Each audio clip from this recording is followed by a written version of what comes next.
Hi guys, and welcome back to my channel. It's STA here, and today I've got my robe on, so I'm about to tell you guys a story time.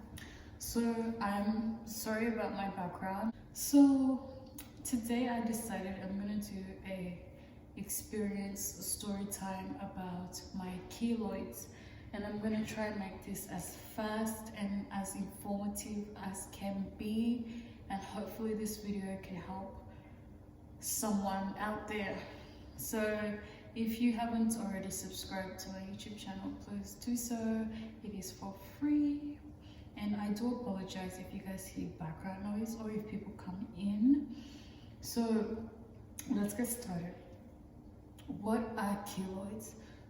The definition of what a keloid is or are, keloid is an abnormal proliferation of scar tissue that forms at the site of cutaneous injury. I hope that's right.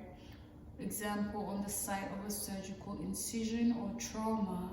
It does not regress and grow beyond the original margins of the scar. Okay, so that's what a keloid is, and I'm actually gonna upload a picture of my keloid. When they were fully formed, as the year went by, it did grow. I'll say that when it first started, because they were very small, and then after a full year, they grew so huge, so large.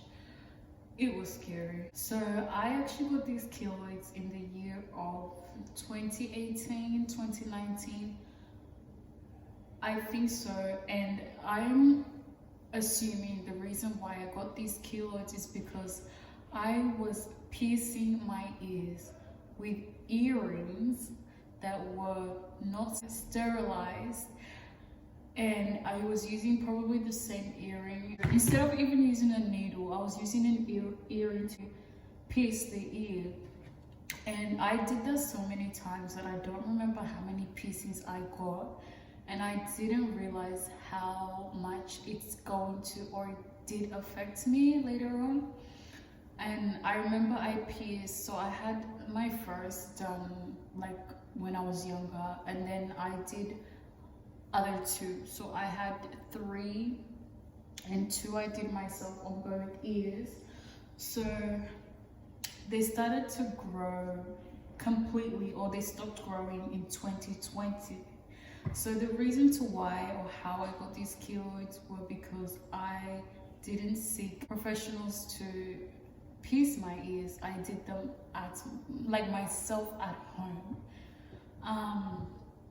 and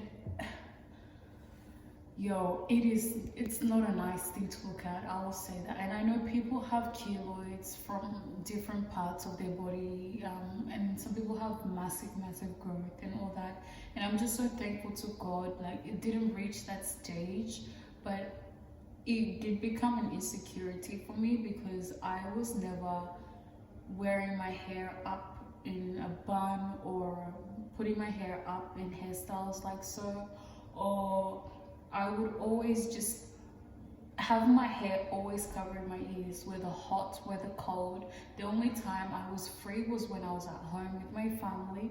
That was the only time I would show my keloids. So I remember, okay, this is not a part of the story, but I remember one of my aunties, she was like, oh, make sure to go and get those keloids removed so your ear, my ear guys, doesn't fall off. Where to begin in the process of getting them removed? My cousin had his keloids removed surgically at a hospital, and he was on a waiting list. So he waited, I'm not too sure of how long he waited, but he said that he waited a year or some sort until he got his done, surgically removed. So I kept myself in the waiting list, but before I did that, I actually wanted to see if I could get them removed without surgery. Reason being is because I was afraid that they were going to grow back, and because I was watching videos, I was reading about how it can grow back, and I did not want them to grow back. So I'm now 3 years after surgery. As I make this video, it's been 3 years since I got them surgically removed. So the first method, you know what, I'm not even gonna lie, I went onto YouTube and I searched up how to get rid of keloids on your own, and some people were doing like some rubber band method. Do not do that. Do not try it. It's not, just don't do it, okay? And if it has worked for you, congratulations, but I wouldn't recommend that. You know, I thought about it so many times, like, oh, I can just get a rubber band, tie until it's tight enough and it will just fall off on its own. But I didn't. Guys, just imagine the pain of waiting for that thing to fall off and it's tugging your ear. Like, I mean, before you couldn't really feel the keloid. Like, it felt numb. Like when you touch it, sometimes you don't have like a feeling sensation. I hope I'm not talking too fast. So the first method I tried was I went to my doctor and she referred me to go see like another specialist. I don't know what type of specialist. And he injected some, was it steroids, I think, to my ear. That was another alternative. I remember I went the first day and you had to go for 3 sessions. I went for the first session and you guys, this thing was so painful. I don't know what they had in the steroids. Like, you couldn't really feel the needle in your ear, but when they inject the steroids, yo, my ear was tingling, like, and not in a good way. It was tingling, like it hurt so much. And I remember I did both ears and I was like, yeah, I don't want to do this again. It was just so painful. Like when the steroids were getting injected into my ear, and it was to minimize it and stuff like that, but I did not see quite a minimization while I'm talking. So I keep looking down because I wrote most things down. So then I did a waiting list. So I waited in the waiting list for a year, and I went the first day on the, I'm pretty sure I went prior, before my surgery, and then I was given my surgery date, which was the 26th of February. And I think I'll do like a little clip because I did record this time. And yo, so I will say like a little backstory, or maybe I'll upload it in like a, how do I say it? I will speak in the background in that clip. So I'll make a separate clip and I'll add it to this video. So I went for my consultation way before, and then I got my referral to come into the hospital. The doctor, the surgeon checked my ears and what he was gonna do and all that things, and just observed my ear. And it took, I'm not gonna say more than, for myself, when they did the surgery for me, they added the stitches that were going to dissolve in my ear. So I never really had to go back to get the stitches removed. I didn't have to go get the stitches removed. I just went back. The second time I went for my appointment was 2 weeks after the surgery, and he just checked my ears, if I needed redressing, or if just to check how like my ear was going. So I'm just waiting.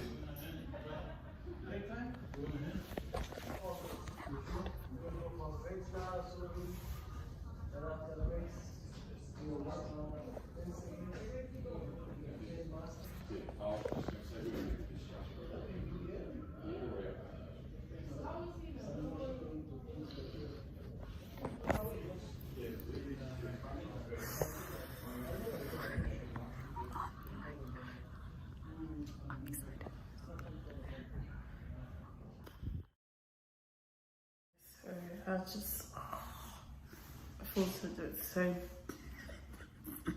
I don't know what I'm saying, but I'm just about to.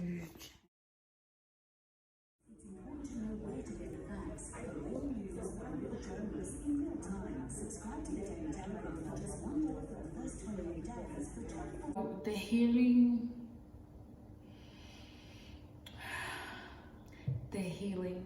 the only, when you had to shower, yo, it was like if you got water on your ear or anything, and I did try to clean it, but not while I was in the shower. I tried to clean it separately, because when water was running through it, when it was healing, it was just a different type of pain. So I was like, no, I'm gonna avoid washing my ear and just wash everywhere else and do it separately. The second thing, so the first thing was when showering, that was difficult. And especially the first week when I had my dressing on, I had to avoid getting it wet. So that was also a struggle. And the second thing was sleeping. And because I had both sides of my keloids removed, I didn't really have an option on which side I had to sleep on. Oh, the third thing, there was a third thing, and that was when it was hot, like you would sweat, and of course sometimes we sweat near our ears. And I remember I avoided heat, I avoided the sun, I avoided where it was hot at all times, because when heat went near my ear, woo, woo, woo, woo, woo, yo. When I think about it, like, it gives me, like, it makes me shake, because I can still think and feel that pain of the heat. That's the third thing. So number one being showering, number two the sleeping, and then number three when it came to the heat. That really affected my keloid healing journey. And yeah, that was it. So it's been 3 years since I removed my keloids. I'm gonna show you guys how they look like. So you can still see it. Let me see. You can still see them. This one's a smaller side and this one's a larger side. Like, you can see them, but before they would be hanging like this. You'll be able to see them while my hair, let me put these up. While my hair, you could, excuse me, they will just be dangling, hanging over here like piece of like earrings.